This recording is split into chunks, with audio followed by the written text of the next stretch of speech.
Mie acha niongee Kitanzania kidogo. Mie sio Kikenya mimi mie ni mtaalamu wa malezi ya watoto. Nimesoma mpaka PhD ya Early Childhood Growth and Development. Mtoto habadilishi akishazaliwa, mtoto anabadilishwa kabla hajazaliwa. Sio, mnakubaliana na mimi? Baada inakuwaje mtoto anabadilishwa kabla hajazaliwa? Ndugu yangu, wewe ni mwanamke, kumekuja waume kadhaa kutafuta kwa uhusiano wa ndoa. Kuna kuja shekha, unasema huyu shekha sana, kwanza hizi ndevu zake zinatisha. Wacha tu, simtaki. Sitakosa yote swala. Simtaki. Huyu msemi sana, atakuwa na masharti mengi ya usomi. Kuja teja hapo na kuna mbokana na wenyewe hamna mairudi huko, si? Unasema huyu ndio klasi. Sasa wewe umemchagulia babako, umemchagulia mtoto wako baba ambaye hana mwelekeo. Unatarajia mtoto wako atakuwa na mwelekeo gani? Wewe umemchagulia mtoto wako mama ambaye mwelekeo. Wewe unatarajia mtoto wako atakuwa mwelekeo gani? Baba mmoja kaenda kwa Saidna Abubakar radhiallahu anhu kumshtakia kwamba mtoto wake hasikii na msumbua sana. Sasa yule Saidna Abubakar mlete kwangu. Akaletwa mbele ya Saidna Abubakar. Akamwambia, mbona wewe husikilizi baba? Mbona hutimizi haki za baba? Akamwambia, kwanza nataka kukuuliza swali ya Amirul Mu'minin. Mtoto je, ana haki kutoka kwa babake? Akamwambia naam. Akamwambia haki gani? Akamwambia mtoto anahitaji kutoka kwa babake mama aliye madrasa nzuri. Basi Amirul Mu'minin, mamangu babangu kamaokota katika danguro.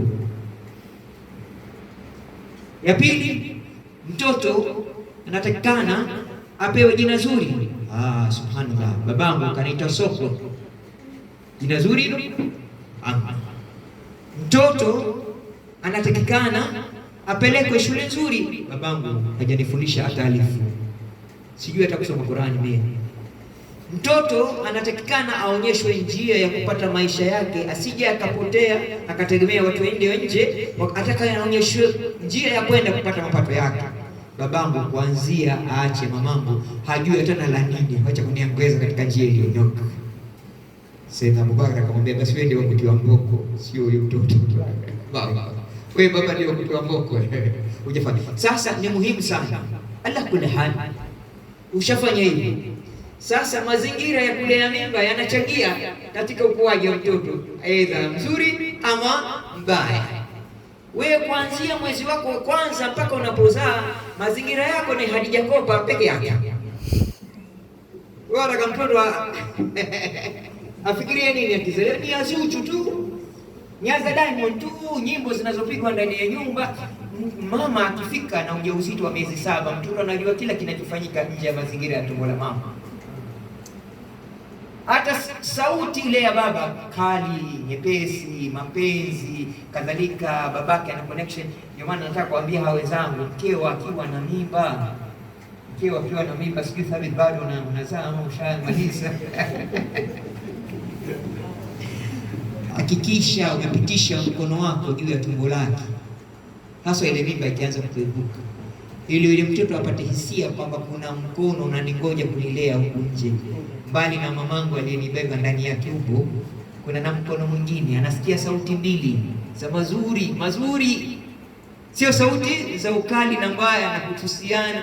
Sasa yale mazingira ya tumboni yanakuwa mazuri, mtoto anakuwa mzuri. Kuanzia mwaka 0 mpaka mwaka 7 katika saikolojia inaitwa formative years. Mtoto anakuwa kama udongo, mtoto anakuwa kama samaki. Mtoto unampeleka vile unavyotaka.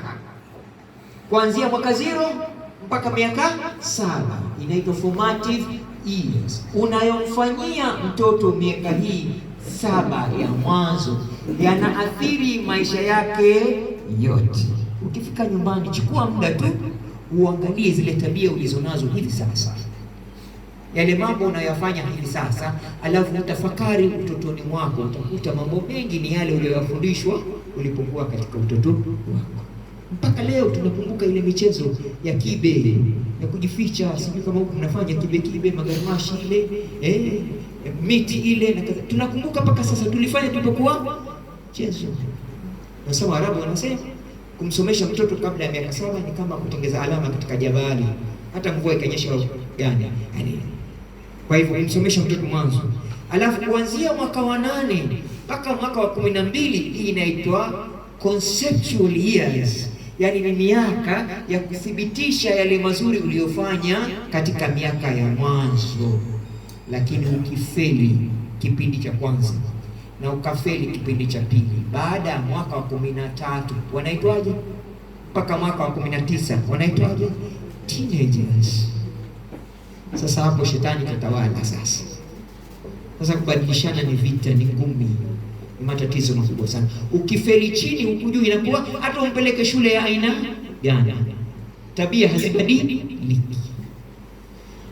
Wanasema katika saikolojia, nature is stronger than nature.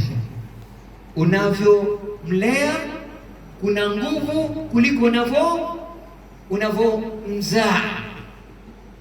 Ulezi una nguvu kuliko kuzaa.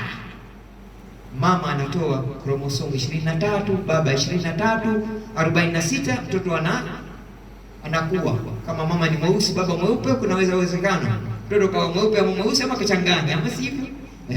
Urefu, ufupi. Nataka kuambia siri moja.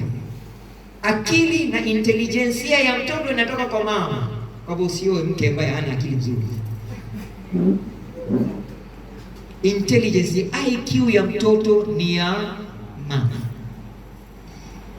Kwa hivyo mama ndio anaamua ile IQ ya mtoto itakuwa IQ na gani. Ndio maana Mtume kasema, chagueni mnapoweka mbegu zenu. Damu za wajomba zinatembea katika mishipa ya watoto wenu. Siku moja nilikuwa nafanya utafiti, nikaenda hospitali kutaka kujua hawa watoto wanazaliwa vipi, mazingira gani yanafanya mtoto. Sasa nikakaa pale karibu na chumba cha kuzalisha. Hamu yangu ilikuwa ni kuona mama kama 20 wamejifungua, nione kama kuna tofauti katika kujifungua. Kuna mtoto mmoja alipozaliwa hakulia, mpaka yule mpokezi, kaita wapokezi kule Kenya, yani midwife, kamtikisa kamtia maji hivi, sio asipolia unaingia wasiwasi, labda yupo haya. Wa pili alipozaliwa yeye mwenyewe kapiga tena kelele moja tu, kasafisha kwa kando. Kuna huyo wa tatu, inna lillahi wa inna ilaihi. Hospitali nzima ikajua kuna mtoto kazaliwa. Subhana. Sasa tumuuliza yule pokeaji yule, vipi tofauti? Nisifanye mazungumzo mrefu. Akasema huyu alikuja mwisho, huyu wewe fikiria mjahidi. Mama kashipiga vikali vyake, baba kapiga vikali vyake, alafu wakakutana usiku huo wa vikali. Mtoto atatoka sampuli gani? Kwa hivyo mabadiliko yataka yaanze mapema.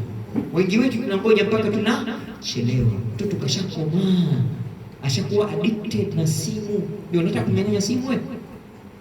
Wewe ndio ulimpa simu kabla hata hajamaliza darasa la 6. Wewe mwenyewe umemnunulia simu, tena si simu ya kawaida, smartphone. Alafu sasa umeona madhara, imeshamchafua, sasa unataka ukali wa kumnyang'anya. Mtapigana. Binti yako kashaanza kuhisi utamu wa mkono mwanaume. Kashahisi ile electricity ya mwanaume, alafu wewe unataka kumwambia wewe ufai kuwa na boyfriend. Jamaa, ukionja asali unatengeza mzinga wako mwenyewe.